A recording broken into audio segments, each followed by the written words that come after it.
Po kjo tema që jem të diskutu është vazhdimisht që 10 vitit e fundit e kem trajtu si fenomen që është në rritje, edhe shqetësim i vazhdueshëm në kontinuitet është zhvillu vazhdimisht ky shqetësim tek mes prindve dhe fëmijëve. Po kjo temë duhet jo vetëm në intervistë, po duhet edhe vetë institucionet ta trajtojnë më seriozisht. Institucionet përgjegjëse që mirën me këta. Së mos drejtoritë e mirëqenies sociale ose Ministria e Mirëqenies Sociale në bashkëpunim me policinë dhe Ministrinë e Drejtësisë kanë mundësi që të trajtojnë këto fenomena në mënyrë më serioze edhe të gjejnë shkaqet e nxitjes dhe të urrejtjes. Po fillimisht këtu duhet ta kemi parasysh shumë tek ne fëmijët e vegjël edhe prindët e ri nuk kanë pas shumë kujdes mes tek rrjetet sociale ku janë kyç fëmijët, ose lojrat që kanë përdorur, TikToku dhe fenomene të tjera, vazhdimisht tek ne kanë qenë trendet ku është promovu dhuna, agresiviteti, vrasjet, nxitja e dhunës, edhe e kanë kthyer në normalitet.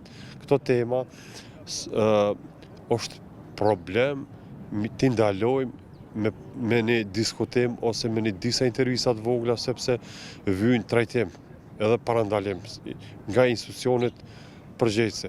Ose për ndryshe, këto trendet në rritje janë kogja probleme serioze.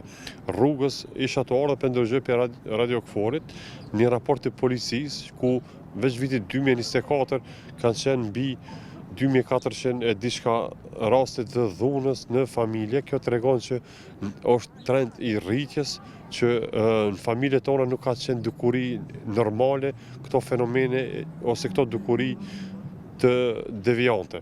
Po kryesisht tek ne familja ka qenë e shejt, i kem harru shejtërinë e familjes, po kem fillu me kalu në diçka tjetër. Këto njëjtat raste kem problemet edhe prej shkolla fillore të mesme tutje që duhet të ketë më shumë trajtim në lanë shoqërore sa në lanë shkencore që të ngritet një vedije se si të sillen me prind, me rrethin, me shoqërinë, me ambientin edhe çka i vjen të ardhmen. Po tek ne që vyn edhe më shumë të kemi mision edukativ dhe arsimore sepse kundër dhunës, jo të promovohet dhuna, po kundër dhunës ti tregosh secili të ri nëse hyn në dosjen e policisë, si dhunë, që ka përdorur dhunë ose në fenomene të tjera dikon 10 deri 20 vjet është në dos në ngjyrën e kuqe që vazhdimisht inspektohet nga policia.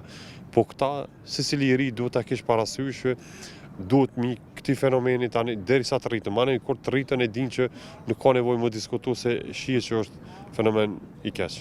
Fillimisht unë shoh që fëmijë që përdorin dhunë ose në shkollë ose dikon, aty me një qartim të vogël lirohen ku tek ne është dashur ky fenomen mund të shku. Prind që nuk mirën më seriozisht me këto fëmijë, ti mirën ti trajtojnë institucionet specifike ose të gjobitën me monedha financiare, me mjete financiare ku secili prind do të ketë parasysh se ç'është me trajtu fëmijën e vet edhe si me shku matutje, se ka për ndryshe ne nuk mundemi parandalu vetëm me diskutime. Duhet edhe të veprojmë.